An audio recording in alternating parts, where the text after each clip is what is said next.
శక్తి మేరకు భగవంతుడు నాకు ఇచ్చిన అవకాశాన్ని, ప్రజలు నాకు ఇచ్చిన అవకాశాన్ని, పార్టీలు నాకు ఇచ్చిన అవకాశాన్ని చిత్తశుద్ధితోటి నిజాయితీతోటి నేను పనిచేసి నా నిజాయితీని నిరూపించడం జరిగింది. దానివల్లే రెండుసార్లు భీమిలి శాసనసభ్యుడిగా, ఒకసారి అనకాపల్లి పార్లమెంట్ సభ్యుడిగా గెలిపించినటువంటి ప్రజలకి, ప్రోత్సహించినటువంటి పార్టీ అధ్యక్షులకి, నాయకులకి అందరికీ కూడా మీ ద్వారా, అలాగే పాత్రిక రంగం నా అభివృద్ధిలో పాత్రిక మిత్రులు కూడా మన తమ కుటుంబ సభ్యుల్లా చూసి మీరు ఎంతో నన్ను ప్రోత్సహించారు. దానికి మీకు, పాత్రికేయులకి, అధికారులకి, ప్రజలకి, పార్టీ నాయకులకి పేరు పేరున, ఎందుకంటే అందరూ ఉన్నారు నా ఆశ్రయులు, అన్ని పార్టీలు కూడా, వారందరికీ కూడా పేరు పేరున హృదయపూర్వక నమస్కారాలు, ధన్యవాదాలు తెలియజేస్తున్నాను. అయితే మనం కొద్ది కాలంగా చూస్తుంది, నేను ప్రజాసేవ చేద్దాం రాజకీయాలకు వచ్చాను. అప్పటి నుంచి రాజకీయాల ద్వారా ఇది లబ్ధి పొందడానికి రాలేదు, నేను లబ్ధి కూడా పొందలేదు. మీరు చూసారు గత 16 సంవత్సరాల నుంచి, 7 ఏళ్ళ నుంచి నాకు పొందే ఉద్దేశం కూడా లేదు. అలా ఒక రూపాయి కూడా నేను సంపాదించలేదు, సంపాదించే ఉద్దేశం లేదు. సో ప్రజాసేవ చేద్దాం వచ్చాం. అది మనం అనుకున్న కొన్ని చేయగలిగాము, కొన్ని చేయలేము, అది సహజం ఎక్కడ. కాకపోతే మొన్న జరిగిన ఎలక్షన్లో కొంచెం చాలా బాధ కలిగించింది. ఎందుకంటే 5 సంవత్సరాలు ప్రజల మధ్యన ఉండి 7-8 గంటల రోజుకి గడప గడపకి తిరిగి, మరి సుమారు 3,70,000 ఓటర్లు ఉన్నారు భీమిలి నియోజకవర్గం. 3,70,000 ఓటర్లలో కనీసం 3,50,000 మందిని టచ్ చేశారు. మరి సేవ చేశారు, 8 గంటలు తిరిగాం. తర్వాత ప్రతి ఇంటికి ఎదురు లబ్ధి చేకూర్చాం. వైట్ కార్డు హోల్డర్ ఉన్నారు.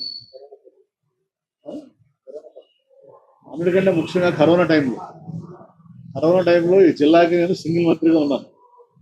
నాకు కూడా 3 సార్లు కరోనా వచ్చింది, నా కుటుంబ సభ్యులు కూడా కరోనా వచ్చింది. మరి నేను కరోనా కూడా నేను హైదరాబాద్లో ట్రీట్మెంట్ ఇచ్చుకోగలను, కార్పొరేట్ హాస్పిటల్. కరోనా కూడా ఇక్కడే ఉండి నేను కేజీహెచ్లోనే ట్రీట్మెంట్ తీసుకున్నాను. అంత నిస్వార్థంగా, అంత ప్రేమతోటి నేను పనిచేయడం జరిగింది, నాకు ఇచ్చిన అవకాశం. మరి నా వరకు నేనైతే 100కి 100 న్యాయం చేస్తాను అనుకుంటున్నాను. కానీ ఏదేమైనా మన ప్రజల తీర్పుని చూసాం. మన ప్రజా తీర్పుని మనం గౌరవించాల్సిన బాధ్యత అందరి మీద ఉంది. సో నేనైతే ఎవరిని బ్లేమ్ చేయట్లేదు. కాబట్టి నేను ఇంతవరకే రాలేదు ఎలక్షన్స్ అయిన తర్వాత.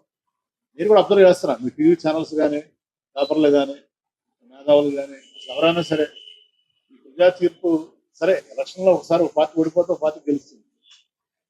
దీనికి కారణాలు ఏంటి అని విశ్లేషణ చేస్తారా? కొంతమంది ఏమో ఈవీఎంలు అంటారు, కొంతమంది ఏమో రకరకాలుగా అనాలిసిస్ మీరు చేసుకుంటూ వచ్చారు. సో ఇదేంటంటే ఒక కేస్ స్టడీ. మీరు కూడా అసలు ప్రజలు ఎందుకు తిరస్కరించారు అనేది కూడా మీరు ఒకసారి కేస్ స్టడీ చేయాలి. ఏది జర్నలిజంలో శ్రీనివాస్ గారు 5 ఏళ్ళ నుంచి ఉన్నారు.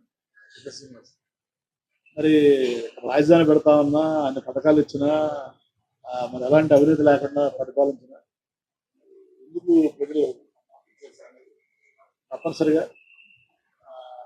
మరి నా వరకు అయితే నాకేమీ అర్థం కాలేదు ఎందుకు అలా జరిగిందని. మరి నేను అనుకుంటాం ఇక్కడ స్థానికంగా ఉన్నటువంటి అభ్యర్థులను చూసి వాళ్ళు ఓట్ చేయడం ప్రజలు, పైన ఉన్న వాళ్ళని చూసి వాళ్ళు నిర్ణయం తీసుకుని ఉండొచ్చు అని నేను భావిస్తున్నాను. నా వరకే నేను పార్టీ కార్యకర్తలు కానీ, తెలుగుదేశం కానీ, జనసేన ఏ పార్టీ కార్యకర్తలు కానీ, నాయకులు కానీ ఇబ్బంది పట్టలేదు.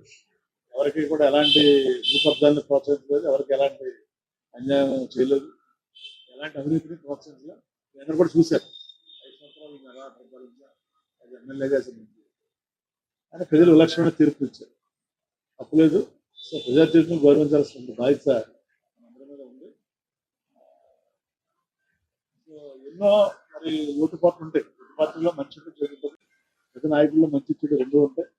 వాటిని విశ్లేషణ చేసుకుని మంచిని మనం ముందుకు తీసుకెళ్తాం. మన వల్ల తప్పులు కానీ చెడు కానీ ఉంటే వాటిని విశ్లేషణ చేసి ఎక్కువ చేసుకుని ముందుకెళ్తాం జరుగుతుంది. కానీ నేను ఇప్పుడు ఈ నిర్ణయం తీసుకున్న ప్రధాన కారణం ఏంటంటే, మరి ఏ ప్రభుత్వం వచ్చినా, కొత్త ప్రభుత్వం వచ్చినప్పుడు ప్రభుత్వానికి కనీసం 1 సంవత్సరంలో టైం ఇవ్వాలి. 1 సంవత్సరం